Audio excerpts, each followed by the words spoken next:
Hello fellow Coco enthusiasts. I've been asked to make a video of a project I was working on. Actually, it's someone else's project that I started working on some months back, leading up to CocoFest 2016, which I attended this year, my very first CocoFest. And in looking at some previous CocoFests, there was a project done by John Linville from a few years back where he made a Coco video player using a Coco 3 along with IDE controller, and he actually was able to play videos at that fest. And I was so impressed with it, I wanted to recreate what he did and see if I could get it working.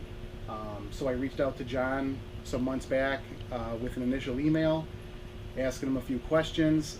He pointed me to the source code for his project, and I started downloading stuff. He did mention that the documentation was lacking, and it is, but there was enough information there to at least get me started. And with John's help, numerous emails, I've been able to recreate what he did a few years ago. What you see here is one of my spare Coco 3s along with a Multi-Pak interface. I was able to acquire what's called the Glenside IDE controller, and if you look at it,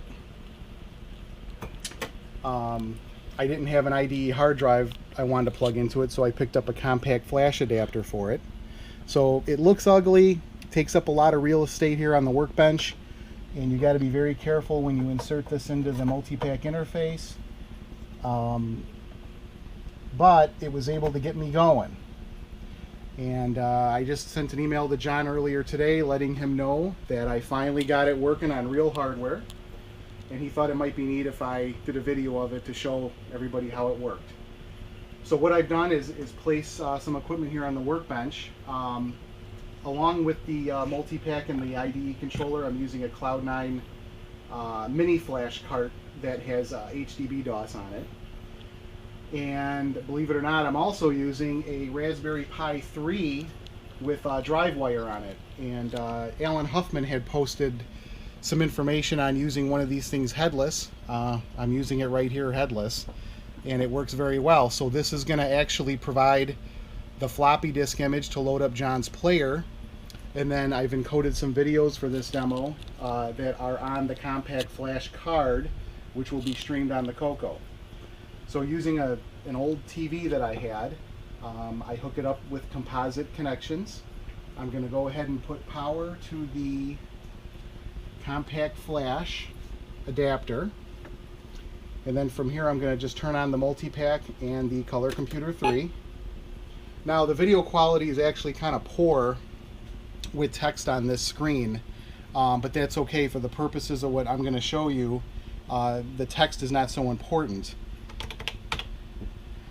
From here, here's some of the files that are part of John's Coco video player, and what I'm going to do right now is just load up the demo program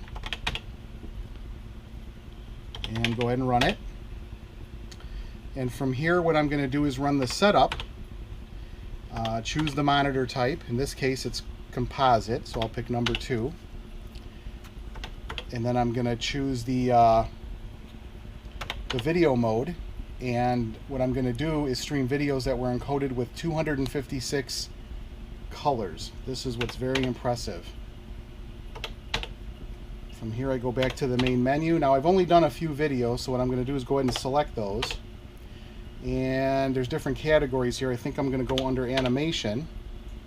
And let's go ahead and do the start of the Minions movie.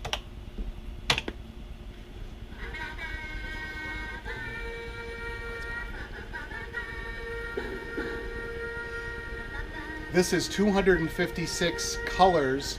The way John explains it, it's through the use of artifacting, but not in the traditional sense that we know on the Coco.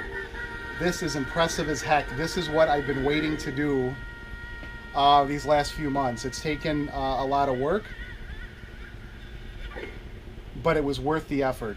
And I really appreciate John doing this project, because I think it's extremely impressive that a machine this old can actually stream modern videos.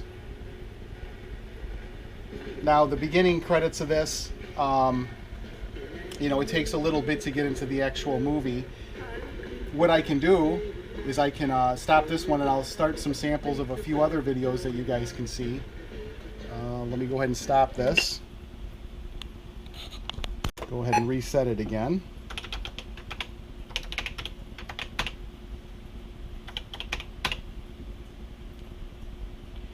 I should probably adjust this program so it can save some settings. John, you did a great job on this program. It's actually very nice with the menu, but I think I'm going to wind up making a few modifications to it so it remembers these settings. And let's select videos. Let's do miscellaneous.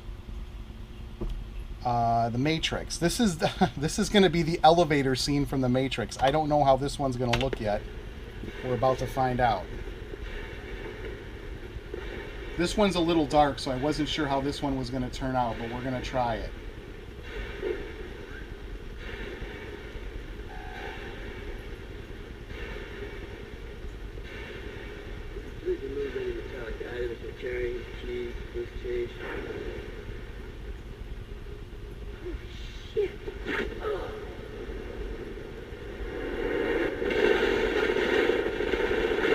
And of course, with the swearing and all the violence, this is definitely not a G-rated video clip. Back up! And back up!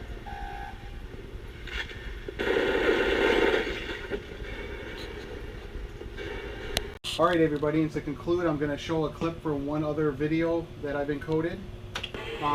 This is from the Penguins Christmas paper video. And as you can see, the audio quality is actually very good for this. John did a fantastic job with all of it.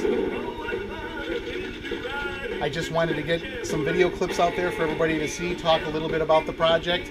I'll be uploading some documentation soon for folks if they want to recreate this. This can be done with the MAME emulator. However, it does not have the artifact in color option, so it's best to do it on real hardware if possible. More to come soon, but thank you guys very much for allowing me to show this to you.